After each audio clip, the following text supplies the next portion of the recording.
EBIT11 é o novo ETF da Empíricos para exposição ao Bitcoin, com uma das taxas mais competitivas do mercado. E o HODL 11 é da Investo, que eu acho que eu nunca comentei aqui no canal e quero trazer também um pouquinho da análise para vocês. Lembrando que esse vídeo aqui não é uma recomendação de investimentos. Pessoal, o EBIT11 e o próprio HODL 11 não trazem nada de extraordinariamente diferente. Eles são aqui ativos que vão te expor ao Bitcoin e eu acho que eu nunca comentei eles no detalhe. O EBIT11, ele basicamente está aqui trazendo uma proposta diferente da Empíricos, lançado agora no início de julho de 2025. O HODL 11 já havia um tempinho, talvez eu já comentei ele brevemente aqui no canal, mas quero trazer efetivamente a comparação deles, alguns detalhezinhos e, claro, uma análise do Bitcoin, que efetivamente é um backtest indireto do que esses dois ativos estão trazendo e também um grande detalhe aí que a gente vem percebendo em relação a esse mercado. Então já aproveita, comenta aí para mim como é que você faz para se expor a criptomoedas, se você faz aí autocustódia, se compra ETF nacional, internacional, ou então se você ainda está analisando começar a investir nesse mercado que só cresce e ainda acho que vai crescer bastante nos próximos anos.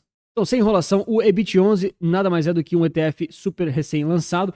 Ele tem aqui a grande diferença é a proposta da taxa de administração 0,39%. Guardem esse número. A grande sacada aqui da Empíricos é trazer uma taxa um pouquinho diferente, mas vai te expor ao Bitcoin com a variação cambial. Imposto de renda 15% padrão, ali liquidez de bolsa, a gente conhece essas características. Chama muita atenção do EBIT11 é que ele tem aqui há uma semana mais ou menos de lançamento, já tem aqui seus 66 milhões de patrimônio líquido. Cara, isso aqui tá com cara de que institucional saiu comprando na largada, tá? Talvez até algum fundo da própria Empíricos, não sei, mas é muita grana de pessoa física para, enfim, né?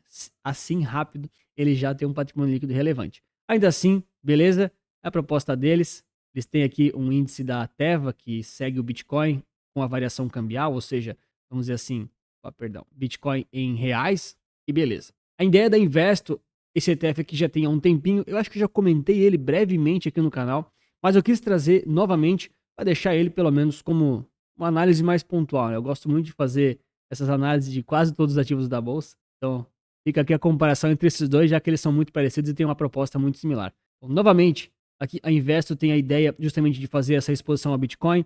Ele também tem essa questão aqui da exposição cambial, então quando o dólar desvaloriza, esse ETF desvaloriza um pouquinho, depois ele vai valorizar, talvez ele vai valorizar um pouquinho também, e assim por diante. Mas aqui ele tem algumas pequenas diferenças. Primeiro, o patrimônio líquido de 41 milhões, um pouquinho menor, e ele já tem aqui alguns meses, né? Foi lançado ali no finalzinho de janeiro, quase em fevereiro, então já tem aqui alguns meses de criação.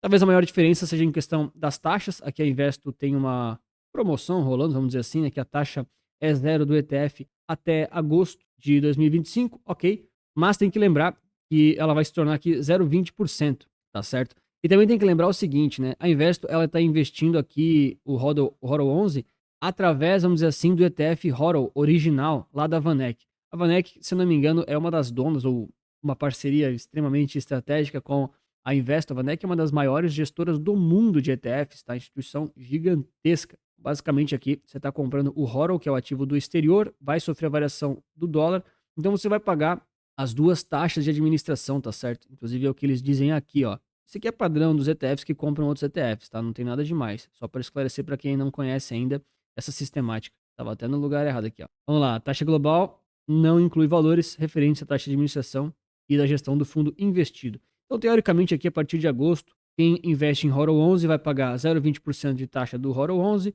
e mais aqui a taxa da VanEck, do HODL original, que também é 0,20%. Então, somando aqui as duas taxas, vai dar 0,40%. Por isso, muito provavelmente, a gente está vendo aqui o 0,39 para poder falar que é a taxa mais barata. Então, considerando que esses são todos os custos, né? Vamos dizer assim, não existem outros custos de gestão, administração, vamos considerar que esse aqui é o total.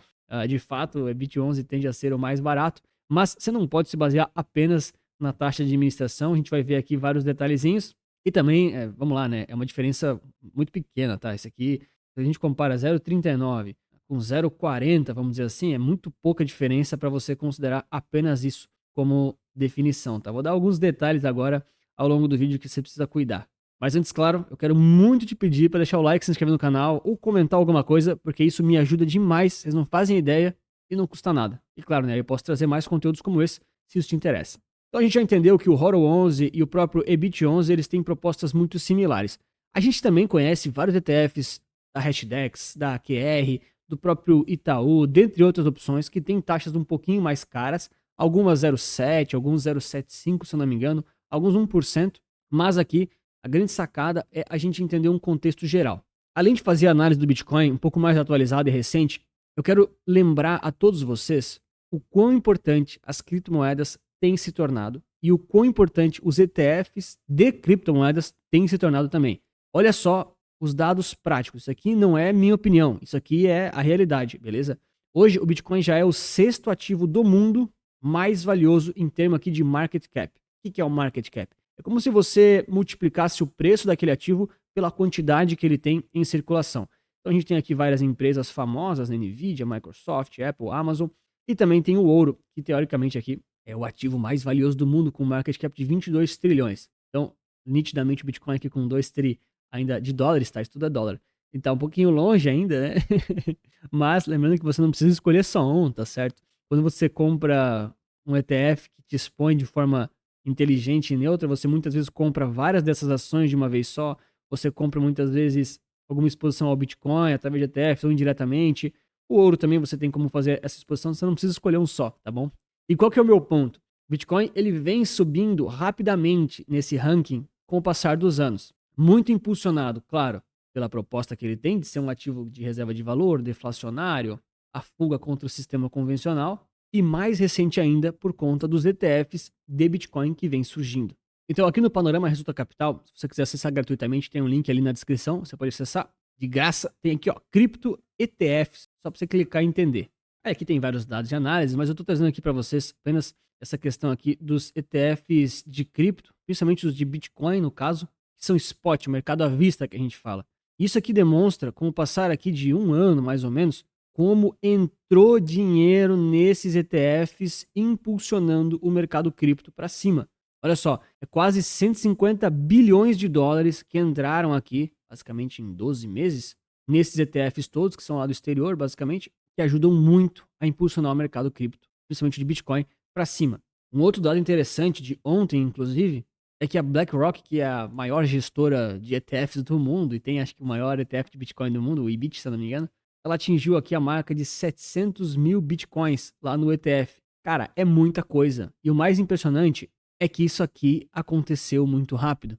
Aqui eles trazem os dados do IBIT, que é aquele ETF, um ETF específico da BlackRock, e eles fazem aqui a comparação de quanto tempo levou para aquele ETF de Bitcoin chegar a 40 bilhões de dólares de patrimônio líquido. Então eles comparam aqui vários ETFs famosos e bem relevantes versus o IBIT. Eles comparam aqui dois ETFs um pouco mais locais, vamos dizer assim, um é um pouco mais focado em emergentes, outro é focado em mercado externo aos Estados Unidos, e tem aqui o VOO, que é um dos ETFs do S&P 500. O resumo da ópera é o seguinte: esses ETFs que são muito conhecidos e muito relevantes em termos de market cap, em termos de patrimônio líquido, eles demoraram na média aqui, ó, 1.200, 1.300 dias mais ou menos desde o seu lançamento para chegar em 40 bilhões de dólares de patrimônio líquido. Já o IBIT levou 211 dias, ou seja, existe uma aceitação muito grande para esses mercados, para esses ETFs com exposição ao Bitcoin. É lógico que por um tempo não podia ter ETF disso, né? A SEC, que é a CVM americana, levou um tempo para aprovar a liberação desses produtos, faz parte, o mercado se desenvolvendo, mas quem lembra lá em 2014, 15, a BlackRock falava mal do Bitcoin, os bancões também falavam mal, hoje em dia todo mundo quer um pedaço dessa taxinha, né? Mas efetivamente é um mercado que tem crescido muito e tem se desenvolvido demais. E por isso a gente sempre vê tantas cripto ganhando market cap e o próprio somatório total das criptomoedas passando aqui dos 3,3 trilhões de dólares. Logicamente, nem toda cripto é boa, nem toda cripto é útil, mas é interessante você começar a considerar esse tipo de ativo no seu portfólio. Obviamente, algumas são muito mais arriscadas do que outras, muitas delas são extremamente voláteis, então você tem que cuidar muito com quantos por cento vai definir, quais efetivamente vai comprar, se vai comprar através aqui de ETF ou se vai comprar através ali de autocustódia, que seja, se vai ser o EBIT, se vai ser o HODL 11, se vão ser outras opções. Tem muita opção hoje em dia, tem ETF com cesta de ativos, criptos, mas é interessante considerar que hoje em dia não é mais uma aposta de olhos fechados, sabe? Acaba sendo uma classe que está entre os ativos mais relevantes e mais importantes do mundo. Quando alguém fala para mim que tem Banco do Brasil ou Petrobras, porque mora no Brasil e conhece essas empresas e são, sei lá, estatais, não vão quebrar, eu até entendo essas pessoas. Eu discordo do método do stock picking, eu discordo absurdamente, mas aí, enfim, o mercado tá aí para todo mundo. Agora, vocês notam como as empresas brasileiras não estão aqui no top 10, top 20, provavelmente também não no top 50, top 100, talvez, dos ativos mais valiosos do mundo? E é seu dever como investidor conseguir ter uma exposição interessante, neutra e alinhada com seus objetivos e perfis de risco na sua carteira. E para isso eu consigo te ajudar com o capital certo, que é o seu manual prático de ETFs e investimentos muito focado no Brasil, mas aplicável aí para ativos do mundo todo. Você consegue entender a fundo o que são os ETFs, como é que funciona a renda fixa, a renda variável, como encontrar e analisar na prática os ETFs, com um processo, com mapas mentais, com diversos cuidados e todos esses bônus aqui que você tem acesso justamente para resolver essa parte de como investir através dos ETFs, de várias classes de ativos, para construir uma carteira aí diversificada, inteligente e que te tome pouquíssimo tempo aí mês a mês. Aqui também tem planilhas, tem checklist do investidor em PDF, com mais de 8 horas de treinamento e conteúdo super prático para você resolver essa questão. Se tiver interesse, o link está aí na descrição, também no primeiro comentário fixado, super acessível para todo mundo, não dá desculpa de que não sabe investir através dos ETFs, não sabe analisar eles e conseguir efetivamente montar uma carteira interessante. Então, puxando todos esses dados que a gente tem aqui dos ETFs à vista, os spot focados em Bitcoin, já chegando agora muito próximo aqui dos 150 bilhões de dólares de AUM. AUM significa Assets Under Management, ativos sob gestão. Essa é a sigla em inglês que a gente vê muitas vezes nos sites internacionais, tá? É o famoso patrimônio líquido, tá bom? Mais ou menos isso. O que a gente percebe é que tem cada vez mais uma aceitação e tem dinheiro entrando nesses ETFs. Lógico que com o aumento do preço, eles também tendem a ganhar um pouco mais de ativos sob gestão, obviamente. A gente percebe que tem mais ativos sob gestão do que efetivamente os topos, vamos dizer assim, que o Bitcoin vem fazendo. Tá? Muitas das altas recentes que a gente teve foi por conta do mercado de ETFs, lá nos Estados Unidos principalmente, sendo liberado. Então isso criou uma nova forma, um novo fluxo de dinheiro aí entrar no Bitcoin, no mercado cripto, através dos ETFs americanos, porque agora qualquer fundo de Wall Street, qualquer investidor americano consegue comprar de forma simples e tranquila através desses ETFs. Obviamente, comprar o ETF não é a mesma coisa do que fazer a autocustódia, não é a mesma coisa que ter o ativo efetivamente, mas resolve muito da exposição que muitas pessoas querem ter. Então aqui só para a gente dar uma olhada rapidamente no HODL 11, ele está aqui em candles. Eu trouxe também o Bitcoin BRL e o Bitcoin em dólares, só para você ver a diferença pequena entre eles. E também trouxe aqui o SDBRL nessa linhazinha azul. Então percebe que desde o lançamento deles, efetivamente, o dólar real, né, o nosso dólar real, ele ficou de lado e começou a cair agora. Então, o que acontece na prática? Acontece que o nosso Bitcoin em reais, o BTC BRL, ele vai acompanhar essa desvalorização do dólar. Então, a partir desse momento aqui que o dólar começou a cair, eles tiveram aqui uma pequena descorrelação entre o Bitcoin em dólar, Bitcoin em real, por conta do câmbio, naturalmente, e aí o HODL 11 tende a acompanhar justamente aqui essa questão do dólar real, tá certo? Mas a gente percebe que ele é bem fiel, né? Bastante correlação aqui, enfim, o índice está seguindo nitidamente, pelo menos até agora, o ativo original, que seria o BTC BRL.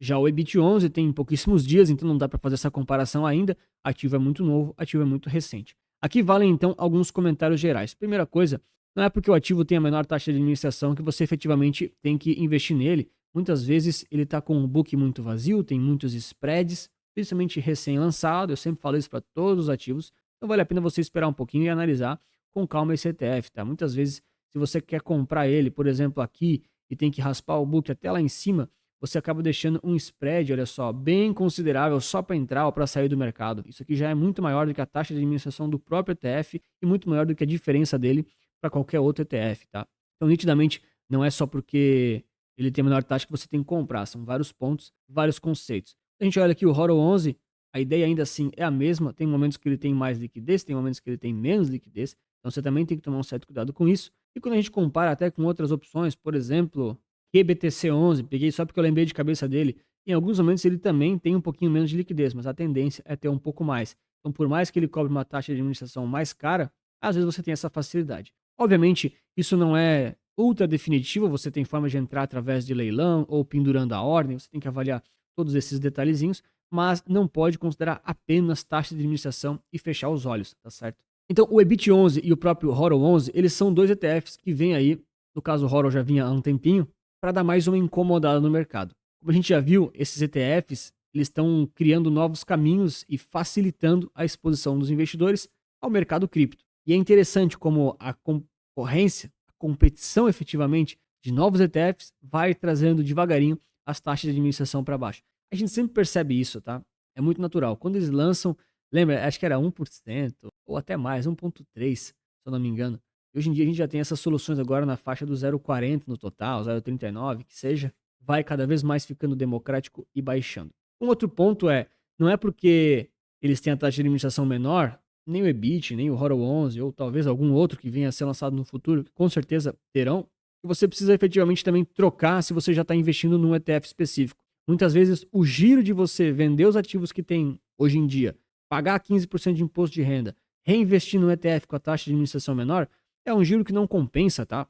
Você vai estar economizando pouquíssima taxa de administração, nem estou considerando aqueles spreads para entrar e para sair do mercado, coisa que muitas vezes em 10 anos a diferença, sei lá, é 2% às vezes, nem isso. Depende de um montão de coisas, você nem consegue ter controle sobre isso. Então, efetivamente, se você já investe em algum ETF cripto, às vezes não compensa você vender tudo. Ah, Antônio, eu vou comprar algum outro justamente para fazer uma média entre as taxas de administração.